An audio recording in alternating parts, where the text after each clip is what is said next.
Assalamualaikum warahmatullahi wabarakatuh.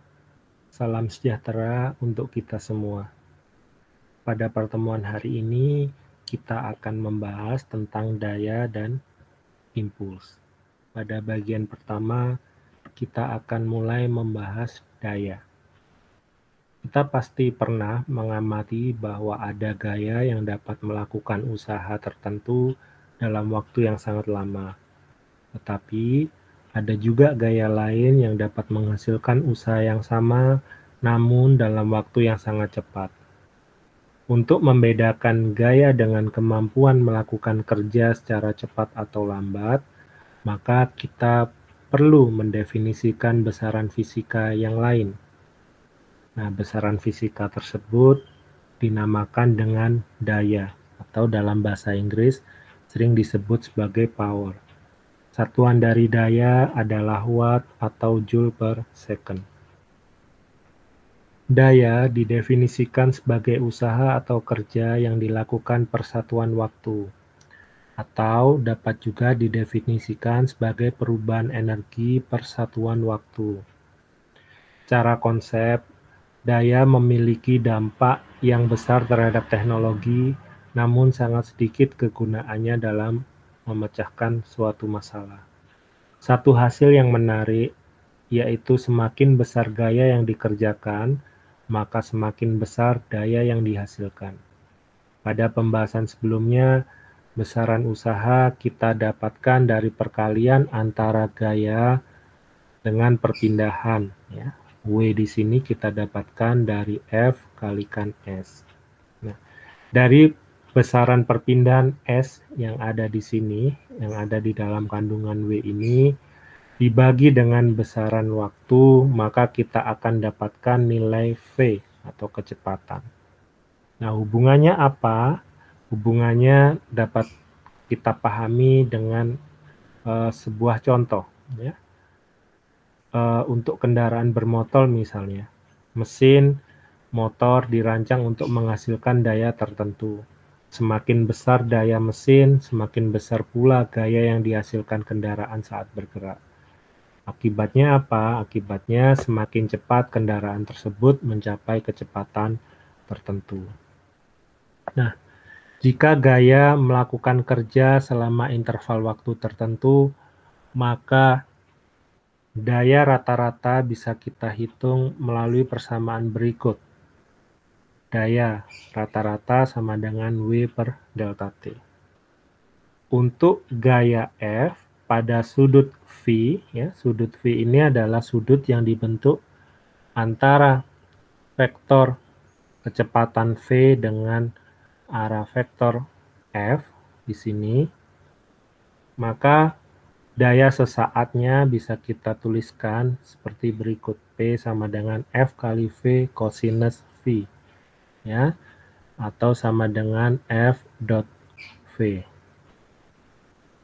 Berikut adalah contoh. Pada ilustrasi gambar sebelah kiri menunjukkan ada sebuah kotak atau balok yang pada balok tersebut diberikan gaya konstan F1 dan F2. Nah, kotak atau balok ini dia bergeser ke kanan melintasi lantai tanpa gesekan. Besarnya gaya F1 ini nilainya 2 Newton dan gaya F2 adalah 4 Newton. F2 membentuk sudut 60 derajat terhadap arah horizontal. Ya. Dengan kecepatan sebesar 3 meter per second, kita ingin tahu berapa daya dari setiap gaya, ya, baik daya yang daya akibat adanya F1 dan daya akibat adanya F2 dan daya totalnya. Nah, kemudian kita juga ingin tahu apakah daya berubah saat itu juga. Nah, untuk menjawab pertanyaan-pertanyaan ini, pertama kita harus mengetahui bahwa kita ingin menghitung daya sesaat, ya, bukan daya rata-rata selama periode tertentu. Nah, kita juga sudah tahu nilai dari kecepatan kotak atau balok ini. Maka daya yang dihasilkan karena adanya F1 di sini dengan V adalah 180 ya, ini sudut yang dibentuk antara V-nya ke kanan, V-nya ke kiri, F1-nya ke kiri, maaf, sehingga sudutnya 180 derajat, maka P1 nilainya adalah minus 6. Ya. Dengan cara Anda masukkan masing-masing nilainya, F1-nya 2 Newton, V-nya 3 meter per second, cosinus V1-nya cosinus 180. Nah, nilai minus 6 ini, tanda minus di sini, ini memberikan informasi kepada kita bahwa F1, gaya F1 ini mentransfer energi dari kotak dengan kecepatan 6 Joule per second. Untuk daya P2, karena F2 ini ya, nah kita juga bisa menghitung besarnya dayanya dari F2 kali V cosinus V2 ya. F2-nya 4 Newton kali P-nya 3 meter per second dengan V2-nya cosinus 60. Di sini nilai dayanya 6 watt ya. Di sini nilainya positif. Nah, nilai positif ini memberikan informasi kepada kita bahwa gaya F2 ini mentransfer energi ke kotak dengan kecepatan 6 Joule per second. Daya total, daya netnya adalah penjumlahan dari daya 1 tambah daya 2. Nilainya 0. Ya. Nah, nilai 0 ini menjelaskan kepada kita bahwa transfer energi dari dan ke kotak nilainya adalah 0. Dengan demikian, energi kinetiknya tidak berubah. Karena energi kinetiknya tidak berubah, maka kecepatan kotak atau baloknya akan tetap 3 meter per second. Nah, pada bagian kedua, kita membahas tentang impuls. Ya. Nah, perubahan momentum dalam waktu yang sangat singkat, tetapi nilainya cukup besar, ini dinamakan impuls. Ya. Hal ini dapat juga dijelaskan dengan gaya yang bekerja pada benda berlangsung dalam waktu yang singkat, tetapi efeknya terasa. Nah, hal ini sempat saya singgung di pertemuan yang lalu, dua pertemuan yang lalu tentang impuls ya, yang saya contohkan dari seseorang yang menendang bola. Nah, itu adalah salah satu bentuk gaya impulsif ya. Jadi walaupun berlangsung dalam waktu yang sangat singkat, namun gaya tersebut sangat besar sehingga efeknya terasa. Nah, karena efeknya terasa, maka gaya tersebut mampu mengubah keadaan gerak benda, bahkan mampu mengubah bentuk benda. Contoh gaya semacam ini banyak, salah satunya tabrakan. Ya, tabrakan misalkan antara dua buah kendaraan. Nah, umumnya gaya tersebut berlangsung dalam waktu yang sangat singkat, bisa jadi kurang dari 1 detik, tetapi efeknya sangat besar. Nah, ini yang gaya semacam ini yang disebut dengan gaya impulsif tadi. Ya. Nah, perubahan momentum dapat digunakan untuk mencari informasi tentang gaya jika informasi tentang waktu diketahui. Dan jika gaya dan waktu diketahui, perubahan momentum dapat dihitung. Di sini Anda harus cermat dan hati-hati bahwa ada 2 simbol P ya pada pembahasan hari ini. P besar adalah daya, sedangkan P kecil adalah momentum. Ingat, P besar adalah daya, P kecil adalah momentum. Nah, berikut saya tampilkan konsep dari impuls yang saya ambil dari buku Halida Resnick yang berjudul Fundamental of Physics edisi ke-10 terbitan Wiley. Ya. Jadi di sini dengan menerapkan hukum kedua Newton dalam bentuk momentum ke dalam benda mirip partikel yang terlibat dalam tumbukan atau tabrakan ini mengarah ke teorema momentum impuls ya, yang mana teorema ini impuls ini nilainya adalah sama dengan perubahan momentum ya, atau perubahan momentum ini kita dapatkan dari momentum akhir dikurangi momentum awal.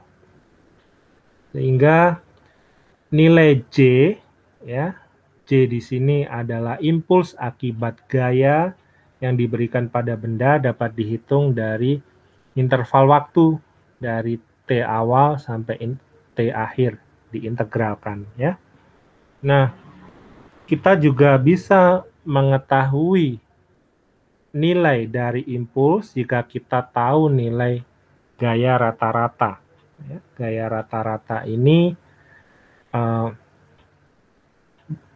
dapat kita hitung, yaitu gaya yang berlangsung selama tumbukan.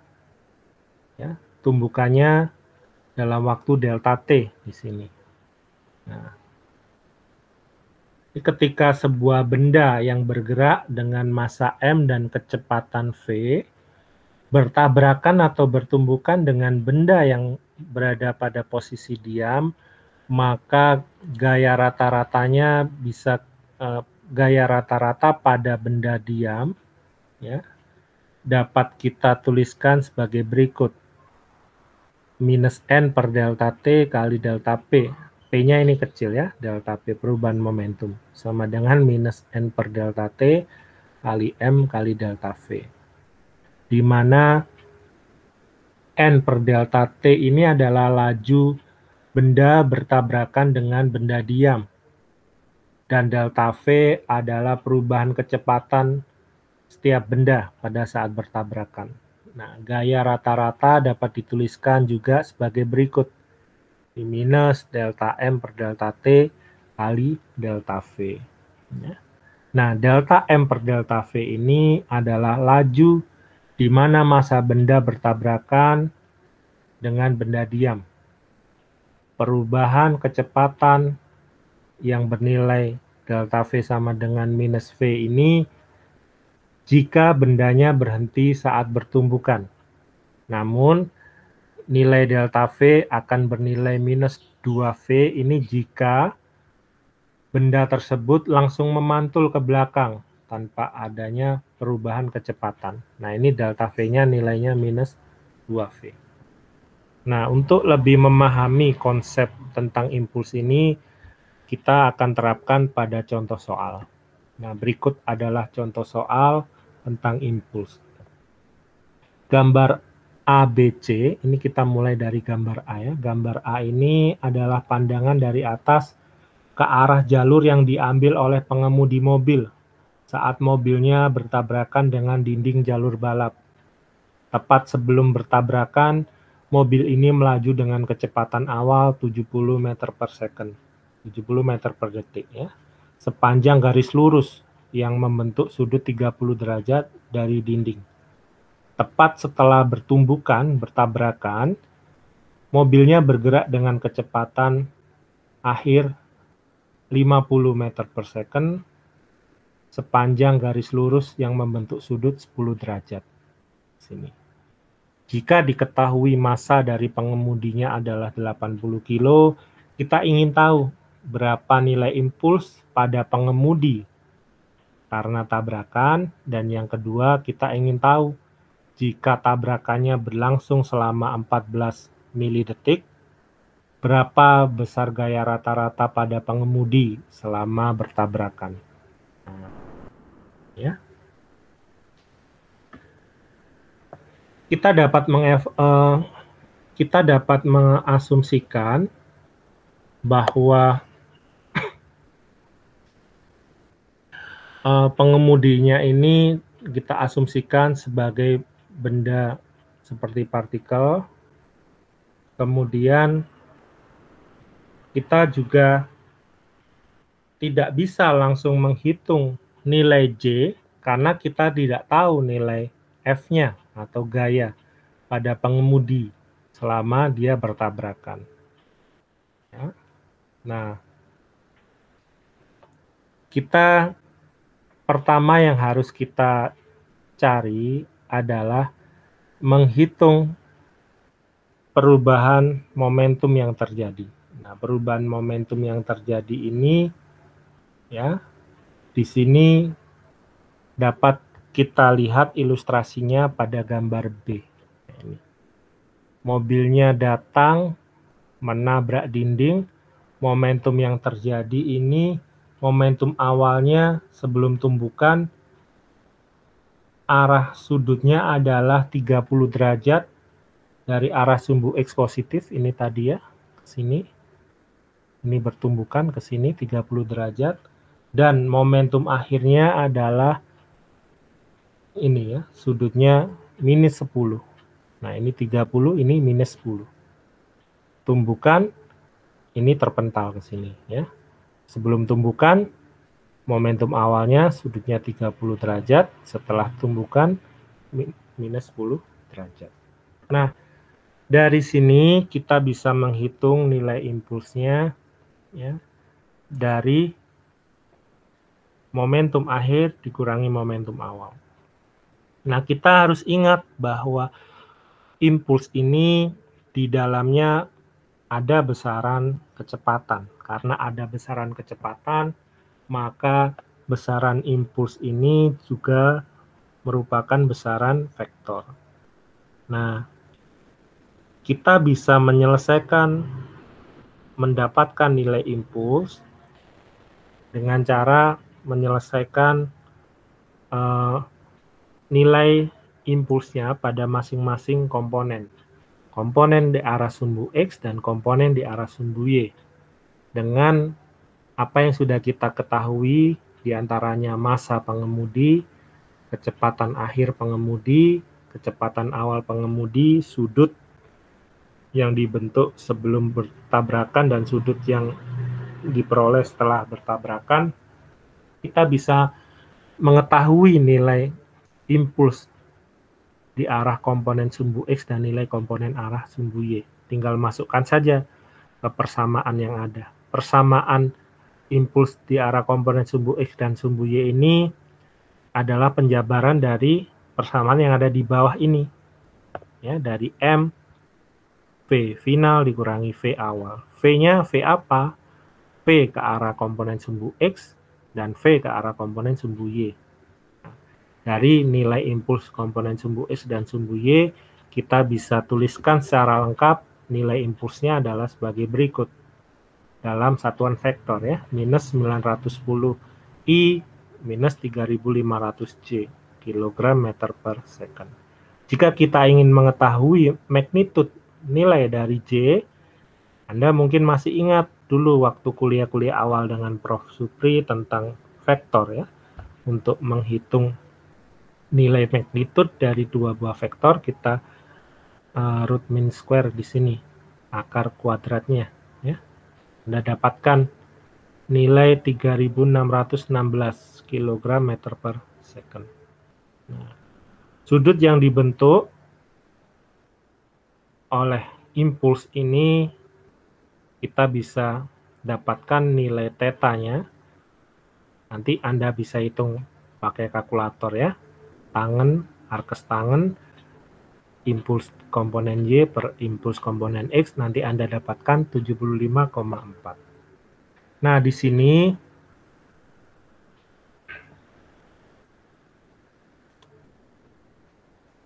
kita harus ingat bahwa hasil yang benar secara fisik dari garis singgung terbalik mungkin adalah jawaban yang ditampilkan. Jadi yang ini tadi 75,4 ditambah 180 derajat. Ya, kita dapat membedakan mana yang benar di sini dengan menggambar komponen vektor J di sini. Ya. Nah, kita menemukan bahwa sudut yang dibentuk, sudut ini ya, J ini adalah 74, ini 75,4 ditambah 180 ini ya. Jadi nilainya 255,4. Atau dapat juga kita tuliskan kalau ini 255,4 atau kita bulatkan 255, maka bisa juga kita tuliskan sebagai minus 105 derajat. Nah, itu adalah komponen sudut untuk impulsnya. Ya. Kemudian pertanyaan B. Ketika tabrakan yang terjadi ini berlangsung selama 14 milisecond, ya, berapakah besar gaya rata-rata pada pengemudi setelah tumbukan? Nah, kita sudah punya informasi nilai J, kita juga punya informasi nilai delta T, maka gaya rata-ratanya bisa kita hitung. Dan nilainya sekian ya, 2,6 kali 10 pangkat 5 Newton.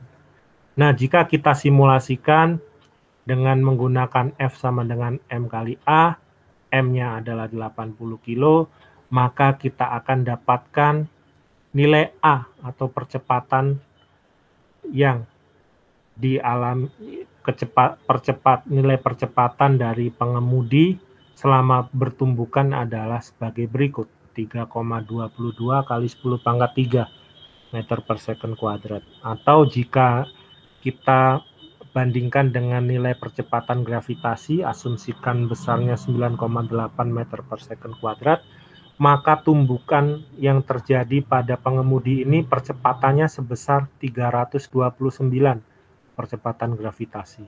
Nah, ini sangat besar ya, artinya ketika ini terjadi, maka akan berakibat fatal pada pengemudi. Nah, ini sebagai pengetahuan dan wawasan saja. Jadi, dari contoh kasus seperti yang kita bahas ini, maka para insinyur mekanik ini berusaha mengurangi kemungkinan kematian pada pengemudi dengan cara apa? Merancang dan membangun dinding pembatas balapan dengan lebih banyak menahan benturan. Jadi kalau ketika membentur, delta T-nya ini lebih besar, maka tabrakan yang terjadi, nilai gaya rata-rata dan percepatan rata-ratanya akan jauh lebih berkurang dibandingkan yang kita lihat di sini, kita simulasikan di sini.